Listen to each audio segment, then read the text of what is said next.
Ninguém te conta o quão difícil é essa fase de transição do fim da adolescência para a vida adulta. Sair da escola, começar uma faculdade, procurar um emprego.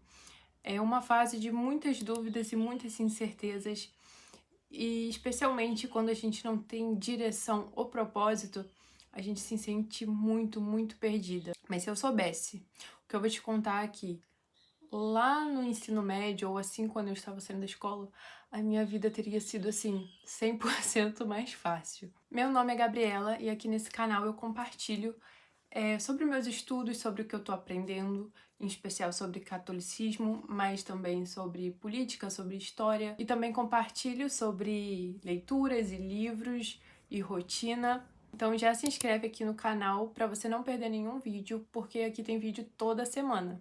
Eu vou fazer 21 anos em menos de um mês, então assim, eu não considero que eu tenha já ultrapassado essa fase, que eu já tenha concluído essa fase e já esteja na vida adulta, né? Eu acredito assim que a gente só entra completamente na vida adulta, a gente só passa a ter 100% das responsabilidades de uma vida adulta quando a gente sai da casa dos nossos pais, ou então a gente se torna responsável por um lar, por uma casa, seja financeiramente ou administrativamente. E sim, eu já trabalho, eu estudo, vai fazer já. Esse ano já é o meu quarto ano fora da escola, que eu terminei a escola. E por muito tempo eu sofri demais com esse processo assim de transição. E eu ainda estou nele, só que a diferença é que agora eu consigo enxergar com mais clareza o que está acontecendo, quais que são os meus objetivos, a minha direção. É óbvio que vai ter diferenças porque cada um tem a sua vida, mas eu acredito que para nós meninas cristãs, em especial aqui meninas católicas, eu acredito que sim, a gente tem que ter um mesmo direcionamento. E se eu tivesse aprendido antes, se eu soubesse disso antes, teria sido muito mais fácil. Eu acho importante até ainda para as meninas que não são maior de idade, ainda não saíram da escola, quanto antes você aprender isso, é melhor para você ir vivendo o processo com mais clareza. Então aqui eu vou falar e explicar sobre alguns tópicos que eu acredito que seja essencial você saber para você conseguir passar por essa fase de maneira mais leve. Então assiste até o final, porque eu acredito assim que todos os tópicos, todas as dicas, elas são muito, muito boas. O primeiro tópico que eu gostaria de saber antes é sobre vocação. E de modo geral, nós sabemos assim sobre as vocações, aquele clássico, vocação religiosa, vocação matrimonial, ou pessoas que vão ser missionárias. E assim, você não faz ideia de qual seja sua vocação nesse âmbito. Eu recomendo que você estude mais sobre as vocações, procure descobrir a sua vocação com calma, com discernimento, com muita oração. Eu não tive esse problema, porque quando eu me converti e eu descobri que existiam vocações, eu já sabia a minha vocação, eu já tinha certeza, então não sofri esse processo. Porém, eu acho muito mais importante a gente também saber, em relacionado à vocação, é que nós temos vocações universais. Vocações que todas nós somos chamadas, que primeiro é a vocação de ser santo, a vocação de ir para o céu, e que toda mulher tem vocação à maternidade, assim como todo homem tem vocação à paternidade. E essa vocação à maternidade não necessariamente quer dizer filhos biológicos, porque, como exemplo, as freiras, elas não podem ter filhos biológicos, e sim filhos espirituais. Assim como uma mulher que pode se casar e pode ser infértil, ela pode ter filhos espirituais, pode ter filhos adotivos. Então toda mulher, ela é chamada à maternidade, mas de uma maneira que é mais sobre educar e cuidar. Muitas vezes, lá no ensino médio, na adolescência, no iniciozinho, a gente acredita que vocação é um trabalho, ou é uma faculdade, é uma profissão, é algum cargo que a gente vai ter. E longe disso, né? A vocação, ela é um meio pela qual a gente vai conseguir cumprir a maior vocação de todas, que é ser santo, né? Essas outras vocações, ela é um meio de como que nós vamos fazer para ir para o céu. E também levar o máximo de pessoas possíveis junto com a gente. E o segundo ponto que eu também acho muito importante é saber qual o papel da mulher aos olhos de Deus e não aos olhos do mundo. A gente cresce ouvindo muitas coisas que as mulheres deveriam ser, que elas deveriam dominar, que elas devem mandar, elas devem seduzir, elas devem conquistar, elas podem se vestir da maneira que quiser e elas devem ser empoderadas e que elas não têm que pensar em ter filhos porque filhos dá muito trabalho, elas não devem se casar porque casamento é uma prisão, que elas devem lutar contra o patriarcado opressor, como se isso fosse a grande função da mulher, ser essa mulher poderosa, essa mulher que agora comanda. Mas quando a gente procura entender o que é a mulher diante dos olhos de Deus, a gente entende que o poder da mulher, ela tá no cuidado, no amor, na modéstia. É muito importante a gente ter exemplos de mulheres que alcançaram a santidade, mulheres que vivem em santidade. A terceira coisa é estudar para além da escola ou da faculdade. Se quando eu estivesse lá na escola eu tivesse esse mesmo pensamento, acho que eu estaria assim muito mais evoluída, eu teria uma visão de mundo muito melhor do que eu tenho agora. Eu achava que eu era estudiosa porque eu tirava boas notas na escola, porque eu tirei uma boa nota na redação do Enem. E depois a gente percebe que a escola, ela bota muita gente numa caixinha. Aquilo ali realmente não traz, assim, uma visão de mundo ampla. Quando a gente estuda por conta própria, a gente desenvolve uma visão de mundo. A gente identifica os nossos próprios interesses. Então, talvez você não saiba a faculdade que você quer fazer porque você fica muito presa a matérias de escola. Então, busque ler livros, ver filmes, coisas que são do seu interesse, assuntos que são do seu interesse. Pare de se preocupar muito com a matéria da escola que você é boa ou a matéria que você mais gosta. Então, pare de se preocupar com isso e de se prender a isso. Ah, eu sou ruim em matemática, então qualquer coisa relacionada a números e não sei o que, eu detesto, sabe? Procure assuntos que às vezes não necessariamente se encaixe dentro de uma matéria, mas que você possa ampliar a sua visão de mundo e a partir daí você vai ter uma noção do qual assunto desperta a sua alma, qual assunto é para talvez você ter uma profissão ou para você se especializar, mesmo que você não trabalhe com isso. Então, por exemplo, você pode amar moda. Então, você pode estudar sobre moda, sobre costura, sobre modéstia, sobre a história das roupas. Você gosta da mente humana, então você pode estudar sobre psicologia à luz da fé. Você pode ir juntando as pecinhas e os assuntos que você gosta e pensar como que eu posso servir ao mundo com esse meu interesse. Mesmo que isso não te leve a alguma profissão, ou alguma faculdade, ou algum título importante, com certeza vai te tornar uma mulher melhor. Vai te tornar uma mãe melhor, que é a sua vocação, sabe? Através dos seus conhecimentos, de tudo que você está absorvendo, de todos os livros que você está lendo, de todos os filmes que você está vendo.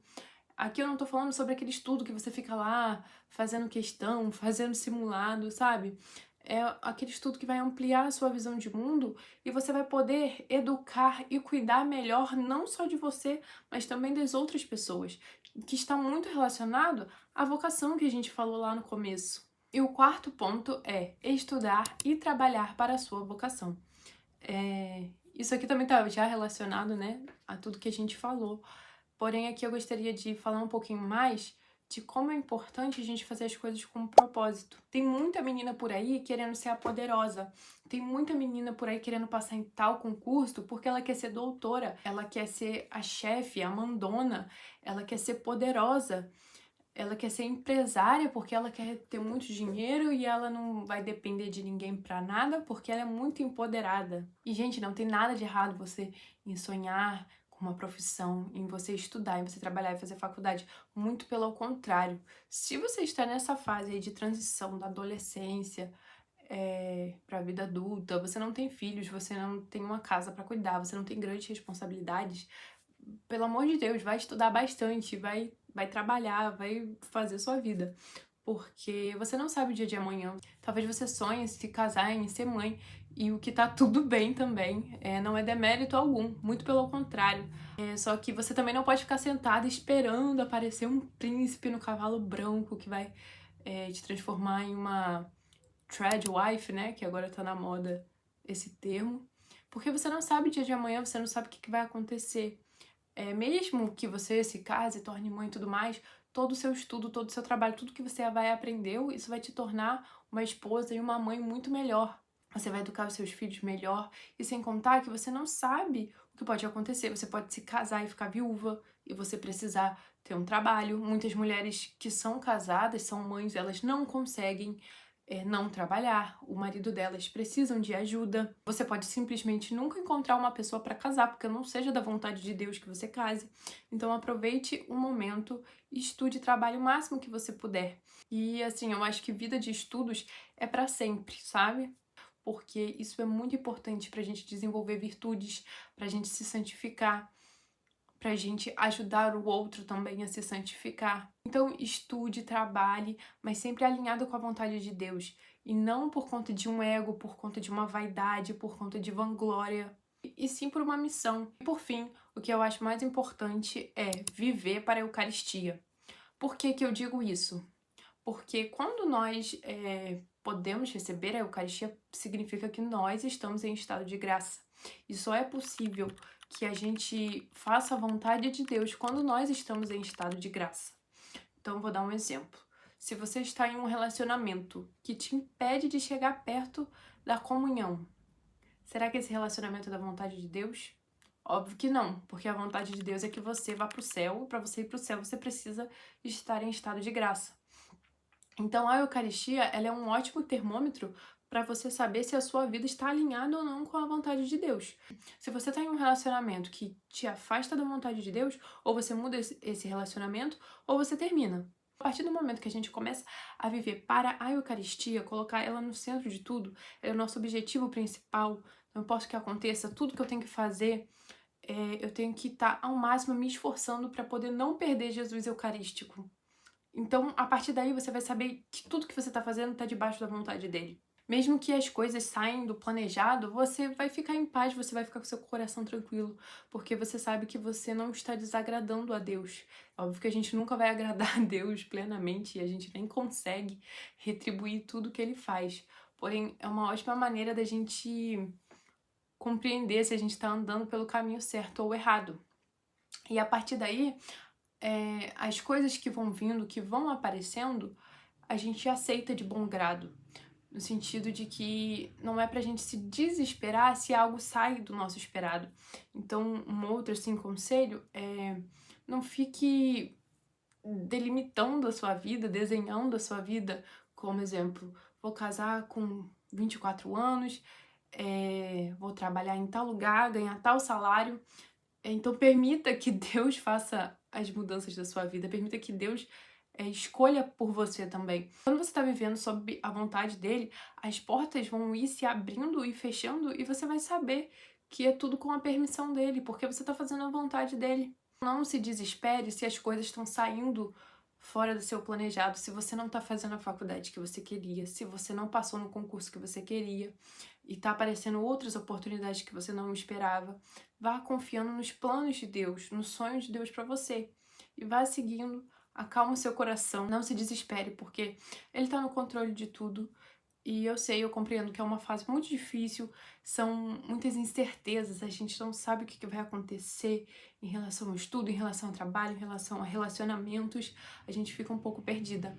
Mas confio muito na vontade de Deus para sua vida. Para encerrar, como eu disse, eu tenho apenas 21 anos. Eu ainda estou passando por esse processo. Eu ainda estou aprendendo. E se você também está passando por esse processo, comenta aqui como que tem sido a sua experiência, ou se você está assistindo esse vídeo e você já passou por esse processo, comenta aqui como que foi para você, ou se eu esqueci de falar alguma coisa que alguma de vocês acredite que seja importante, comenta aqui também, por favor. Se inscreva no canal, deixe o like, compartilhe esse vídeo talvez com alguma amiga que esteja passando por essa fase também. E não se esqueça que a vida adulta, esses novos compromissos, essas novas responsabilidades, elas são desafiadoras, mas elas são o solo fértil onde Deus vai começar a plantar e vai florescer a mulher adulta que ele sonhou que você seja.